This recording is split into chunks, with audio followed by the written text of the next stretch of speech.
విజయవాడలో వెళ్తున్న భారీ గణపతికి నిమజ్జనోత్సవం జరుగుతుంది. అక్కడ వివరాలని హరీష్ అందిస్తారు. What you Harish? విజయవాడలో భారీ వినాయకుడి నిమజ్జనోత్సవం అంగరంగ వైభవంగా ప్రారంభమైంది. 11 రోజుల పాటు జరిగినటువంటి ప్రత్యేకమైనటువంటి పూజలు అందుకున్నటువంటి మట్టి గణపతి అక్కడే నిమజ్జనం అవుతున్నాడు.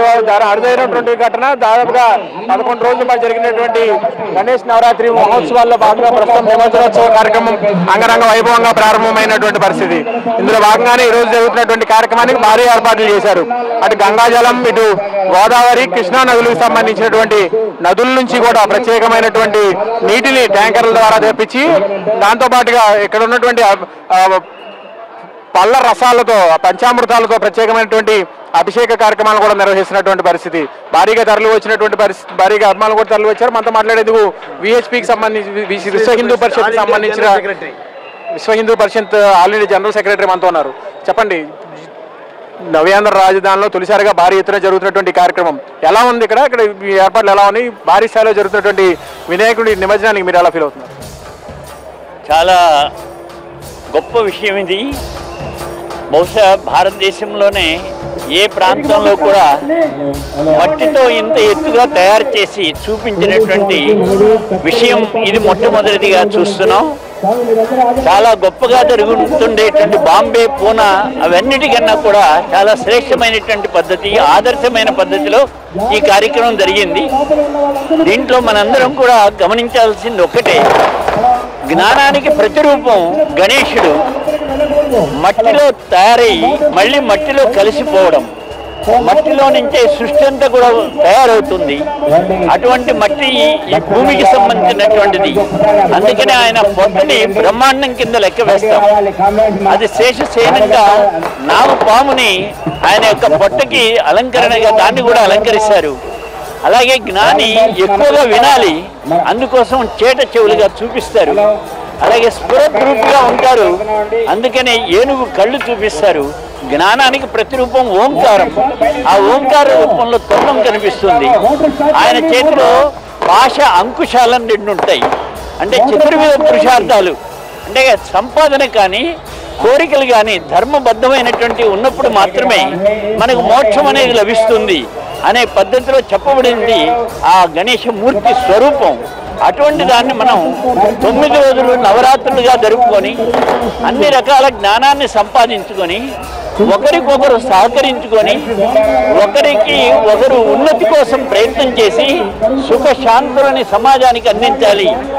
అటువంటి ఆలోచనతో ఈ గణేష్ కార్యక్రమం ప్రతి సంవత్సరం జరుపుకుంటాం.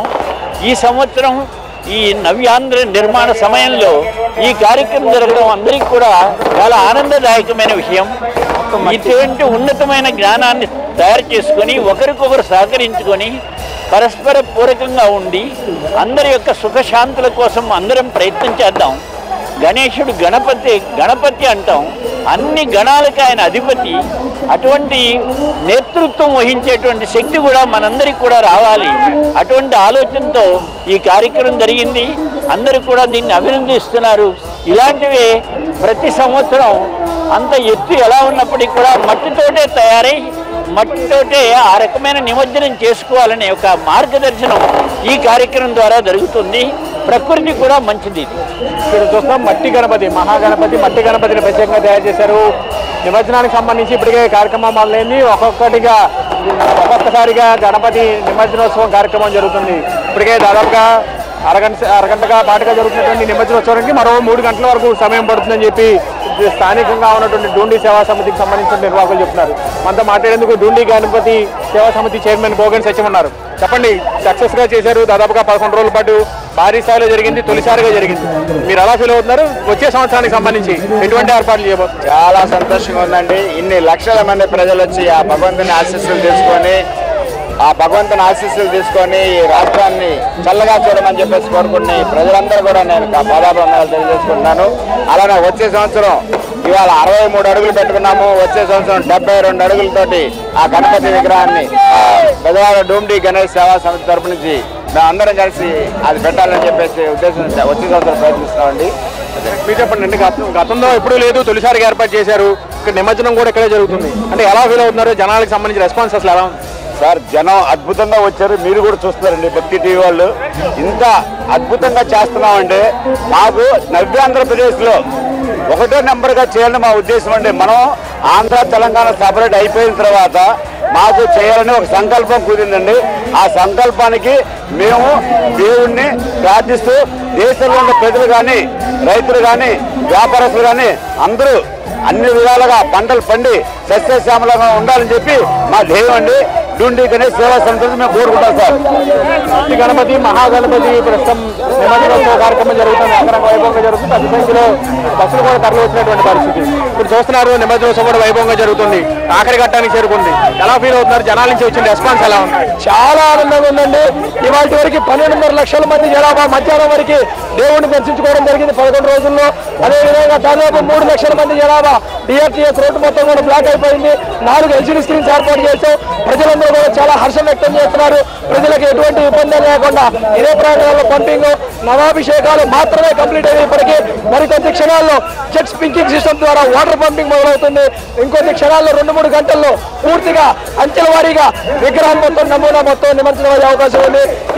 ఈ విధంగా ఏర్పాటు చేసిన మీడియా మిత్రులకు మాకు సహకరించిన ప్రతి ఒక్కరికి కూడా ధన్యవాదాలు తెలుపుకుంటున్నారు. Thank you. నిమజ్జనోత్సవ కార్యక్రమం మాత్రం ఆఖరి ఘట్టానికి చేరుకున్నటువంటి పరిస్థితి. మరి కాసేపట్లో మొత్తం వినాయకుడి నిమజ్జనం మాత్రం పూర్తిగా ఉన్నటువంటి పరిస్థితి. దాదాపుగా 3 రోజుల పాటు 3 గంటల పాటు జరిగేటువంటి నిమజ్జనోత్సవానికి సంబంధించి భారీగా సన్నాహాలు జరుగుతున్నాయి. భారీగా భక్తులు కూడా తరలి వచ్చారు. చెప్పండి, తొలిసారి ఏర్పాటు చేశారు, ఎలా ఉంది? ఇది చాలా కొత్త అనుభూతి. ఇవాళ విజయవాడ నగరంలో మరి వినాయక నిమజ్జనం ఖైరతాబాద్తో సమాంతరంగా జరుగుతుంది. ఇది ఆంధ్ర రాష్ట్రం నవ్య ఆంధ్రప్రదేశ్ ఏర్పడిన తర్వాత మరి తెలుగు ప్రజలందరికీ శుభదాయకం. ఆగమ శాస్త్ర ప్రకారం ఇక్కడే స్వామివారికి మరి ప్రతిష్ఠ చేసి ఇక్కడే మరి స్వామివారికి నిమజ్జనం చేయటం చాలా డిసిప్లైన్గా చాలా ప్రశాంతంగా స్వామివారి నిమజ్జన కార్యక్రమం లక్షలాది మంది సమక్షంలో జరుగుతుంది. వారి మీ అందరికీ కూడా ధన్యవాదాలు. ఇటువంటి పరిస్థితి నిమజ్జనోత్సవం మరి కాసేపట్లో ముగిసినటువంటి పరిస్థితి. 3 గంటల పాటు జరిగేటువంటి కార్యక్రమానికి ఎటువంటి ఇబ్బంది కలగకుండా ముందస్తు ఏర్పాటు చేసినటువంటి పరిస్థితి కనిపిస్తుంది. స్టూడియో.